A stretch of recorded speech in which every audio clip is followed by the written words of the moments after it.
Hi, everybody. Welcome to our call with Curtis Jacobs. As always, please mute yourself if you're not already, and I'll call on you to unmute. We will start with Rich Scarscella. Morning, Curtis. How are you today? How you doing? I'm good, thanks. Curtis, can you describe your determination, I guess, following the Michigan game, and how motivated were you for Minnesota? Obviously I was extremely motivated. Obviously as a defense, we didn't show what we were capable of in that game against Michigan. And I felt like we had something to prove. So we definitely came up with a chip on our shoulder. We just came out there ready to win, doing whatever we need to win. Daniel. Curtis, we saw you back at the SAM for the first time this season. What was that move over there like for you? And do you think that was something that enabled you to be so involved with 14 tackles? It was a game plan decision we made for Minnesota. Obviously I feel comfortable about it. I worked myself into a position where I feel comfortable if they put me in any of those positions. So it's just about the preparation. I felt like we had good preparation going in that week. We had a good game plan and we executed. Dan Hope. Hi, Curtis. What stands out to you when you watch Ohio State's rushing offense, and what do you feel like you guys need to do better to have more success stopping the run against Ohio State than you did against Michigan? It's just about us being ourselves for real. We got away from that at times this season, and I feel like if we just be ourselves and be dominant, we can play with anybody in the country. Joe Smeltzer. Hey, Curtis, thanks for the time. So going back in this season, the last two games have been against teams that primarily like to run the football offensively in Michigan and Minnesota. And then going back a few weeks, Auburn's kind of the same way. So what's the challenge in preparing for an Ohio State offense that's so balanced and both passes and runs the ball as well as it does? It's just about being accountable. Everybody doing their job, having 11 people who do their job. That's really all it is. Obviously, you got to focus on different things. With runs, obviously expecting run. So you got to be a little more patient with your reads, but it's just about 11 guys doing their job to get the job done. Andrew Destin. Curtis, good morning. Thanks for doing this. Talked with a couple of guys yesterday, and both Tyler Warren and PJ Mustipher, who were talking about your development as a leader. PJ was telling some good stories about when you were younger, how you were a little bit quieter, but since then have developed a voice in that locker room. Could you talk about that? And how do you think you have developed as a leader during your time here, and specifically so this season with the defense? Thanks. Yeah, I think this season has been big for me developing vocally. I always thought of myself as a visual leader, a guy that tries to do the right things and tries to encourage his teammates to do the right things. But I think just being able to talk more, just having more say in things, that has been big for me. And I feel like I've ran with that. Alvaro Torres.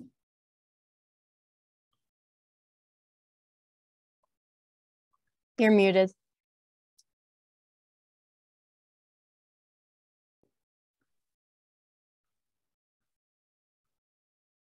Can't hear you still. We'll come back to you. Let's move on to Andrew Clay for now. Hey, Curtis. One of the things we heard from Pig after the Michigan loss was that some of the younger guys he thought maybe just weren't ready for the big moment in that game. Well, you got another big moment. Is there anything you guys think you can take from that Michigan game and how the players handled the moment and apply it to this week's preparation? In my opinion, it's just preparation in itself. I hear Coach Franklin say this all the time. We don't have any rookies on this team anymore. It's obviously we have younger guys who aren't really used to the process and not really used to how things go. And that's on us as leaders. We gotta we got to show them the way and make sure they're as ready as possible. So it's easy on game day. Rich Scarcella. Curtis, Abdul making his first start, what kind of impact did he have on the linebackers as a whole, and how do you think he did last week? I think he had a great impact. Obviously, that's a big moment to have your first start in. And I think he handled it really well. He was calm all week, like it was just another week in the office for him. So I think that attests to his preparation and how he goes about things and how mature he's gotten at this point of the season. Daniel Gallen. Curtis, with Abdul, I mean, what does it say about him as a freshman to where he's at the point where, we've seen Penn State be pretty, I don't know if rigid is the right word, but the roles are pretty defined at linebacker. But what does it say about him to kind of be at the point where you'll shuffle things around and, get him onto the field? Yeah, it's incredible. Obviously, he's a guy you can't keep off the field, and that's one of the first things I told you. I told him when he got on campus is just make sure be undeniable, make it clear why you need to be playing, and show people what we all see. So I feel like he's done that, and he's gonna keep doing that. Alvaro, we could try it again. Hi, hello. Yes. Hi, Curtis. How are you? I hope you're having a great day, and thank you for your time. No Well, problem. how important was it for you to have your career high in total tackles for a game after the disappointing loss to Michigan and going into such a big game against Ohio State? I would say it was a good feeling. But what really felt better was just knowing I did my job and knowing I did it at a high level every play. That's really the biggest thing we focused on going into this week is guys trying to play in the framework of defense and being able to trust their teammates. And I feel like the biggest thing I'm most proud of is I had trust in all 11 guys on the field, and I feel like they had trust in me. So I feel like that's what's going to make us a better defense, and that's what's going to give us an advantage as we head down this stretch. Dan Hope. Hey, Curtis, when you watch Ohio State's offense, are there any players or anything particular if they do that really stands out to you? They are really good at creating explosive plays. So that's one of the biggest things you got to limit. It's a major key to winning games is creating explosive plays on offense and limiting explosive plays on defense. So I feel like their ability to create explosive plays is one of the best in the country, if not the best in the country. So we got to definitely come ready to play on Saturday. Andrew Destin. Curtis, back in the spring, James Franklin said that eventually you would need to step up as a leader of that linebacker room and the defense in general. Is there a moment that you look back to, either from the summer or maybe the fall, that you realized that, one, it was time for you to step up as a leader, and how did you know that you were stepping into that role? Thanks. Well, I pretty much knew it going into winter workouts for real. I knew what we were losing. The guys that we did lose, they told me what I had to do. Coach Pry even told me what I had to do, along with Coach Franklin and Coach Diaz. So I knew the situation I was going into. I just had to be resilient and just keep pushing and keep being me.